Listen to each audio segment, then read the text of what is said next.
తద్వారా 2.5 లక్షల మంది ఉద్యోగ అవకాశాలు కల్పించేటువంటి కార్యక్రమాన్ని చేశాం.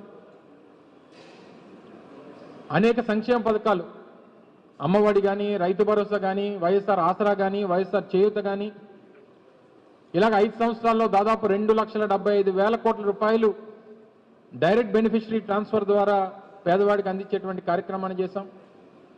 ప్రభుత్వ పాఠశాలని నాడు నేడు ద్వారా దాదాపు 10,000 కోట్ల రూపాయలు ఖర్చు పెట్టి ప్రైవేట్ స్కూల్స్తో ధీటుగా పోటీ పడేటువంటి విధంగా ప్రభుత్వ పాఠశాలను బాగు చేశాం. 17 కొత్త మెడికల్ కాలేజీల నిర్మాణం చేపట్టాం. రామాయపట్నం పోర్టు కానీ, బందర్ పోర్టు కానీ, లేదా శ్రీకాకుళంలో మూలపేట పోర్టు నిర్మాణాలు దాదాపుగా పూర్తి చేసేటువంటి కార్యక్రమాన్ని చేశాం. మన ఉత్తరాంధ్ర ప్రాంతానికి సంబంధించి భోగాపురం ఇంటర్నేషనల్ ఎయిర్పోర్ట్ ఈరోజు ఏ స్థాయిలో పనులు జరుగుతూ ఉన్నాయో మీరు చూస్తూ ఉన్నారు.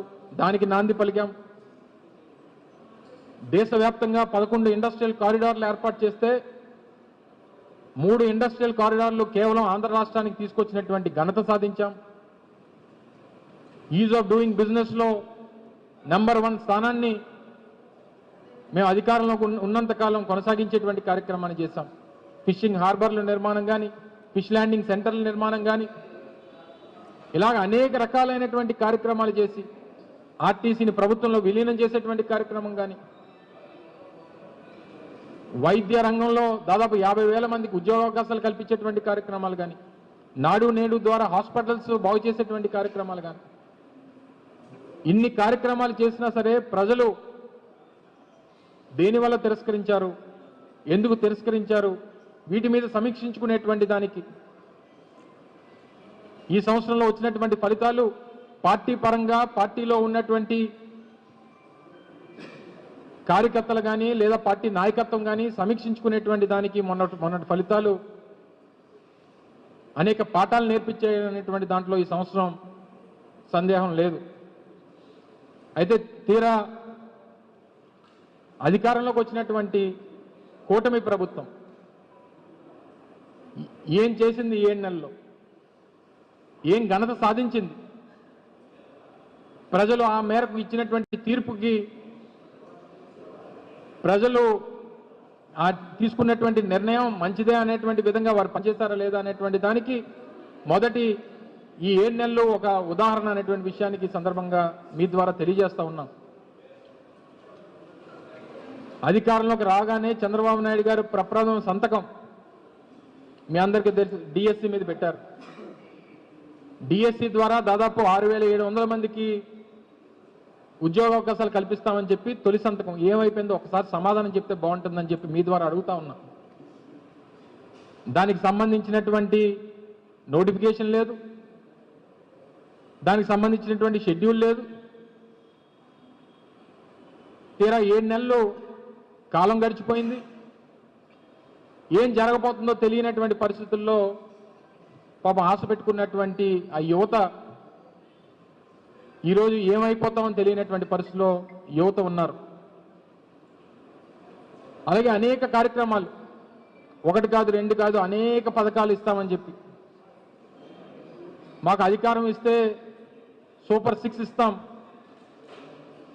అన్ని వర్గాలకి మేలు చేస్తాం, గతంలో జగన్మోహన్ రెడ్డి గారు ఇచ్చినటువంటి సంక్షేమ పథకాల కన్నా ఎక్కువ ఇస్తాం, మాకు అవకాశం ఇవ్వండి అని చెప్పి అధికారంలోకి వచ్చినటువంటి ప్రభుత్వం. ఉదాహరణ మొన్ననే 13వ తారీఖున రాష్ట్ర వ్యాప్తంగా పెద్ద ఎత్తున రైతుల పక్షాన పోరాటం చేసింది వైఎస్ఆర్ కాంగ్రెస్ పార్టీ జగన్మోహన్ రెడ్డి గారి పిలుపు మేరకు. తీరా చూస్తే ఏదైతే వారు అధికారంలోకి వచ్చిన తర్వాత ఇస్తామన్నటువంటి 20,000 రూపాయలు పెట్టుబడి సాయం కింద ఇస్తానన్నటువంటి 20,000 రూపాయలు ఏమైపోయిందని చెప్పని అడిగితే సమాధానం చెప్పేటువంటి పరిస్థితిలో ప్రభుత్వం లేదు. అమ్మఒడి కింద 15,000 రూపాయలు ఇస్తామని చెప్పి ఎంతమంది పిల్లలు ఉంటే అంతమందికి ఇస్తామని చెప్పినటువంటి అమ్మఒడి లేదు. మహిళలకి 18 సంవత్సరాలు నిన్నటువంటి ప్రతి మహిళకి నెలకు 1,500 రూపాయలు ఇస్తామన్నటువంటి ఆ పథకం లేదు. రాష్ట్రంలో 20 లక్షల మంది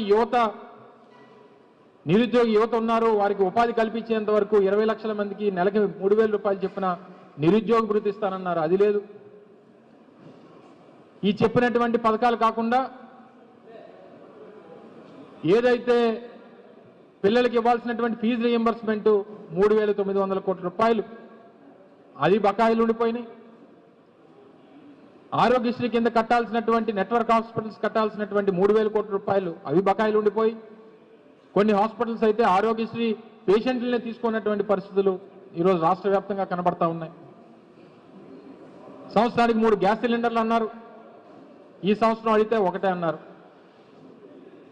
ఉచితంగా మహిళలకి బస్సు ఫ్రీ అన్నారు, మొన్న అడిగితే సంక్రాంతి అన్నారు, ఈరోజు పేపర్లో చూస్తే ఉగాది అంటా ఉన్నారు. ఏ సంవత్సరం ఉగాదో ఏ సంవత్సరం సంక్రాంతో చెప్తే బాగుండేది ప్రభుత్వం. ఇన్ని కార్యక్రమాలు ఇంత నమ్మబలికి మీరు సాధించినటువంటిది కేవలం అధికారం మాత్రమే, ప్రజల నమ్మకం కాదు అనేటువంటి విషయాన్ని ఈ సందర్భంగా మీ ద్వారా తెలియజేస్తా ఉన్నాం.